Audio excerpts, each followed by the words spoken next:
Hey, you guys, I'm Stacy Johnson. Welcome back. This is our final discussion. I can't believe it. All right, this week we are talking about the problem of human scale and government.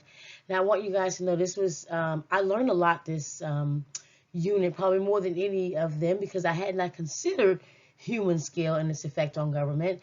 I'm always looking at human rights and natural law and things that kind of fit within my community. So I will say it was very exciting to get to something a bit different this week. But let's go ahead and jump right into this. So what I'm going to do is I'm going to discuss the ideas of Hobbes and Hume in terms of human scale. Just kind of juxtaposing the ideas of the two of these guys. And then I kind of want to turn it to our current government just for some follow-up questions, okay?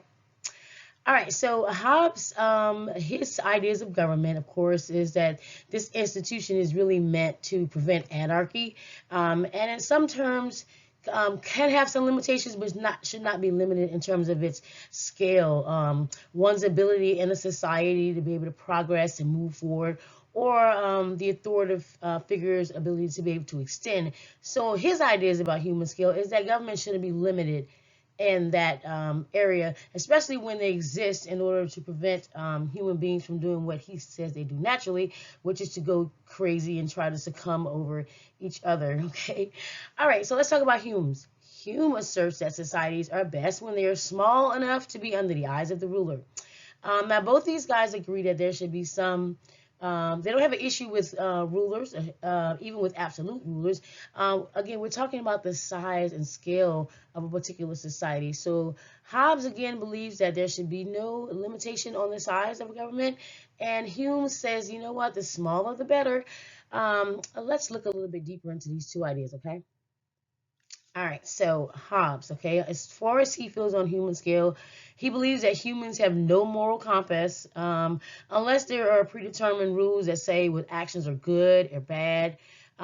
There's no morality in that state of nature. There's no contract without an absolute power to enforce it, okay? Therefore, justice only comes into existence when a sovereignty is established. Now, I know this word sovereignty has been thrown around a bit, especially in modern times. There's some challenges to it, or whether or not it ever existed.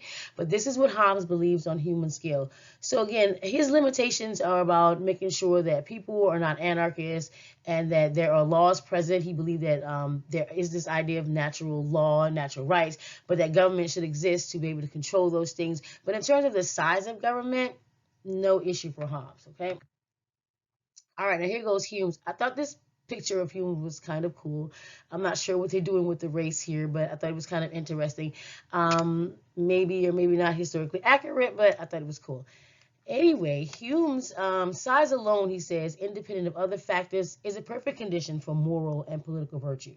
Okay, Hume's take is very different from Hobbes in that he thinks that government would be great as long as it exists within the eyes of the ruler. So getting too large would be an issue.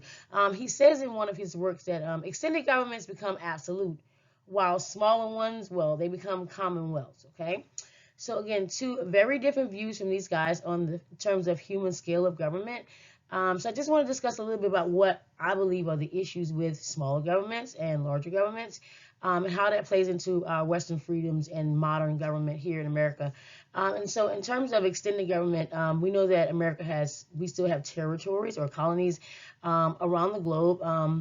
Some of these territories militarily are held by the U.S., but these folks are not receiving the same rights and privileges as we do here in America. So in that terms, extended government, I understand it becomes manufactured. If you think about Hume's take on this, think about like McDonald's. Okay, as long as McDonald's was one hamburger shop and they were able to cater to that community, it was perfect in Hume's eyes. But once they extended it all over, it kind of became this thing that was like pushed out to the masses.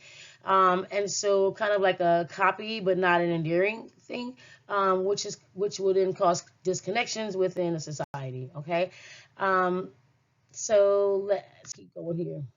All right, humans believe that humans are naturally moral. According to Hume, humans derive their morality through sentiments or feelings that help shape their behavior and actions. Again, so small governments where people are close, where it's intimate.